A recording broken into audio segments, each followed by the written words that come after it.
Hey everybody, Joe Muck here with Muck Realty out of Next Home All Pro in downtown Northville. I'm coming to you from my home recent converted office in South Lyon, and we are in mid-April. We are in the midst of a global health pandemic. First and foremost, I do not mean to undermine what is going on when it comes to our health and safety right now in our country and in our world. I'm certainly not looking to make it seem like the information I have about housing and economics is more important than the information some people might have when it comes to health and things like that. It's not the goal. The goal really is that there's some concern, obviously, for what's happening and what's going to happen when it comes to the economy and when it comes to housing data, sales, values, things like that. Most importantly, I think it comes up because for many of us, what happened sometime between 2006 and 2010, specifically normally 2008, is really fresh in our minds. It's not that long ago. And so let's get after it. Traditionally speaking, a recession is a time where we have 2 straight quarters of a loss of gross domestic product. That's probably not a fair definition anymore, and it's certainly not something that we're going to hang our hats on right now. Like, hey, we only had 5 straight months, so we didn't ever get into a recession, yay us. Because probably the drastic change that we've seen in a month or so is big enough to warrant more concerns than whether it's for 5 months or 6 months or 7 months, or any other time for that matter. So there's big differences though in data and what led up to 2008 when it comes to the housing market crash and what is leading us up to where we are today or where we are actually at today. And I don't want to paint a super pretty picture like, hey, here's all this good data, so don't you worry. We'll get to kind of that a little bit later, but there's 5 big things that really help us understand what probably is happening or happens in the future based on what happened in the past. So let's go after the first one. I'm doing my best with the technology I have available to me. I'll move this kind of closer for us here. That's horrible. All right, hopefully you can see this first chart.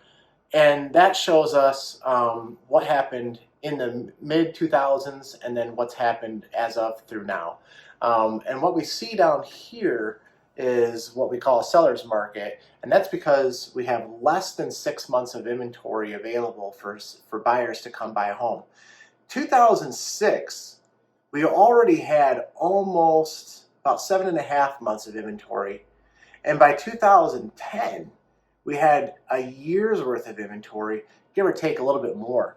And here in Michigan, we actually had numbers that were even higher when it comes up in here, but we've actually been in the right market when it's down here. So really interesting, thing to consider here is that I'm going to give you a lot of national numbers, but what happens in big markets happens in small markets. And we might not like to admit it, but here in Michigan, Metro Detroit, we are a small market when you compare that to Chicago, even Minnesota, Seattle, San Francisco, Los Angeles, New York, Miami. I could go on with about 10 or 15 more cities that have much bigger metropolitan areas, that have much bigger sales and data for us to look at. But back to the information at hand. When we look at this data here, what we understand is that leading up to the Great Recession, leading up to the part that we're worried about, are we going to get to again? We had much more inventory available. At that time, it was a buyer's market. At that time, when the times were good, unemployment was low, money was being made, foreclosures weren't happening, there was a lot of houses on the market. If a buyer walked up to your home and made an offer that you didn't accept, they probably went somewhere around 10 to 20 doors down the street and made the same offer on almost the same house and got it accepted. That is a buyer's market. We have not been in something like that since at least 2013. There have been a lot of people that have predicted that we are going to be there again, and well, we haven't gotten there yet. But more importantly, we know that up and through now, there is not enough homes on the market. I recently put in offers on homes that have had multiple offers. Just yesterday, put a home offer in for somebody. We put it in, first day on market, we're one of 4 offers, and I think more have been received. These are homes that you can't even go see right now. So That's the first piece that's really important and very different from what we had before. Scotch tape, everybody. Big, big thing, Scotch tape. Let's stick this bad boy up here. Next thing that we should look at in a big difference between 2008, 2010, 2006, any of those years and now is what the values actually look like, or appreciation actually looked like at that time. I've heard since I moved in 2013 about how our values are inflated, they're fake, they're all these negative things, and people continuously saying, well, the market's going to crash, the market's going to crash. And I suppose at some point, one day, that will be true. So as long as you keep saying it, you will be right. The fact remains that it's been almost 7 years since those people started making those claims, and it still hasn't happened. But let's zoom in on this graph here. And what we will see is that 2000 to 2005, you see year over year appreciation values significantly, look at this one, significantly higher than the years now. 2014, 15, 16, 17, 18, and 19, you see 4.5, 5.2, 5.5, 6.4, 4.8, 4.7. This is the percentage of appreciation in home values year over year. So it's really important to understand that leading up to 2006, the beginning of the crash, and then depending on where you're at, 2008 was about the peak and it continued into 2010. Leading up to that, you see that the lowest number was actually slightly higher than 2 years ago when it comes to the appreciation value. Very different picture and very important because it actually makes a huge, huge difference in between what we see for potential values and how they might be impacted over time. Before we get into a little bit more on that, let's talk about what's happened in our last 5 recessions. Now, Freddie Mac has collected data since 1975. So 1975 to 2020, Freddie Mac's been collecting data on home values and what they've done and things like that. We've had 5 recessions officially. Now I'm using the 2 straight quarters of GDP loss. We've had 5 recessions. One of them was 1991. We were in a Gulf War. And that is the first time that you saw home values go down. Okay, here we are, 1991, and we see a loss of almost 2%. That says 1.9 if it's still hard to see. Then, of course, we have the Great Recession, 2008. We see a loss of 19.7%. And this is arguably the biggest recession since the Great Depression in the 1930s. So unless you believe that you're heading to an even worse recession than we had then you know that the housing value has actually gone up in 1980, gone up in 1981, and gone up in 2001 in 3 of the recessions, and just barely went down during a war in 1991, meaning that we've only had a loss of value in home during 2, arguably 1 of the last 5 recessions since 1980. That's numbers that I like to hear. Now, should we expect this? Maybe not. This is an increase. Should we expect this? Probably not. This is a huge decrease. And so one of the things that led up to that time, and this one is definitely, I need a couple of them. So I got 1, and let's go with 2. One of the things that led up to that at that time was how much equity we actually had in our homes. We know that in the mid-2000s, it was easy to get a mortgage. We'll get into that. That's actually my 5th and final point, is how easy it is to get a mortgage and things like that. But if we come over, come over here, we see 2005, 6, 7, 2017, 18, 19. These billions are the amounts in equity that was cashed out of homes in those years.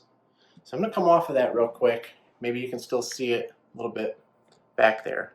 But what we see here with that data is that the last 3 years together actually equals less than any of the years leading up to the Great Recession. So 232 billion total taken out in equity of homes over the last 3 years, 824 billion in the 3 years leading up to 2008. Very different numbers there. The second set of numbers that are different is how much equity is in a home today. 37% of homes are owned free and clear, and almost 27% of homes that have a mortgage have at least 50% equity in them, meaning that 53.8% of homes today actually have 50% or more equity in them. If I'm throwing too many numbers, basically what I mean is over half of our homes today, if they were valued at $400,000, owe less than $200,000 on them. Lots of equity out there today that was not there in the mid-2000s. And why wasn't it there? Our fifth and final reason why we are different today, and we are not likely to head to the same style of crash, or maybe a crash at all when it comes to the housing market. Mortgage availability index. Shoot on it real quick. Now, this is a little bit too techy for me, or technical, I should say, for me, but I understand exactly what we're looking at here.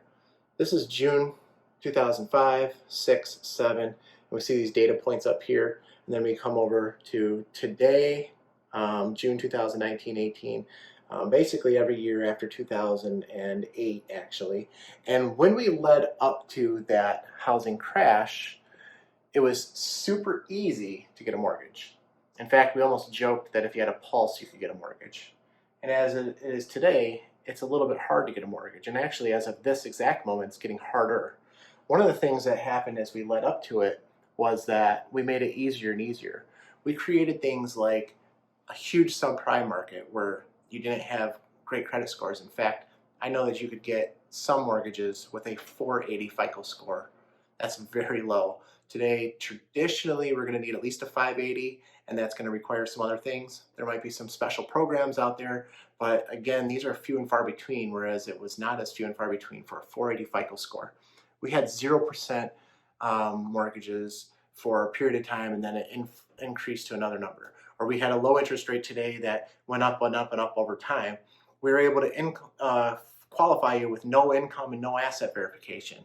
We were able to take someone who earned a salary of, say, $60,000 a year and give them what was called a stated income, because on salary.com it said that that person could actually make, say, $100,000. So we could bump them up a little bit because you could go to about 70% of the value. So instead of giving the actual $60,000 a year they made, we could qualify them at $70,000 a year. It was unbelievable how easy it was to get a mortgage.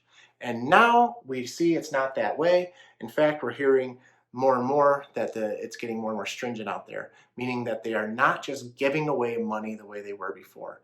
When you increase giving away money with, I threw it down too far, with the lack of equity in a home, you absolutely had just the exact mix that you need to have a housing market crash.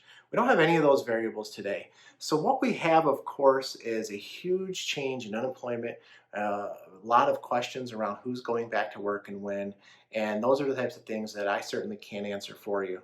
I would expect to see some sort of decrease, at least temporarily. It's going to be difficult for quite a while, I'm sure, because we have a lot of things to consider when we think about economy versus health, health versus economy. I'm not the one to answer those questions. I'm not the one to make those decisions. But I do want to, point out for sure over the last few weeks, going back to about March 13th, I think was the number given on housingmarket.com, we've seen a decrease in purchase applications. Obviously, you're going to see a decrease in purchase applications when you have stay-at-home orders that prevent you from going to see homes. Here in Michigan, it is illegal to go and see a home for sale by owner, and realtors or licensed real estate agents cannot show homes to buyers in person. The only way to see a home right now, if you plan on following the law, is to see it with a virtual tour that hopefully the seller would do for you, or your agent was smart enough to do either a YouTube video or 3D Matterport tour or something similar before this all began. That is the only way. So while we do see some sight unseen homes going under contract, like I said earlier, I had written up an offer and there were four of them at least on this house. However, these folks that are putting in these offers are not the typical kind of casual, maybe I'll move if it makes sense type of buyer. These folks have leases coming due sometime soon, have family changing size sometime soon, have job transfers coming up sometime soon. Things like that. They're a little bit more anxious, a little bit more willing to consider selling or buying without actually physically being present in the home, something we normally wouldn't see. So, while it's something that is occurring, it is not the norm. It is certainly not something that I expect to see for the long-term future, but it is something going on now, and it is impacting purchase applications. Once these stay-at-home orders are lifted, then we'll have a little bit more data on whether or not people are actually out buying and trying to buy and sell real estate. As that happens, I'll come back with more and more information. If you have any questions about all the stuff I've given out, I'd be happy to answer them. I'm sorry that this took so long, but I really think it's important. I have a text version that I will put in comments for a blog post that goes over the exact same info in much less time if that's what you prefer. Thanks for tuning in. Thanks for giving me a shot. Joe Muck, J Muck Realty, happy to help out. Happy to hear from you if you have any questions. Have a great rest of your day. Stay safe, everybody.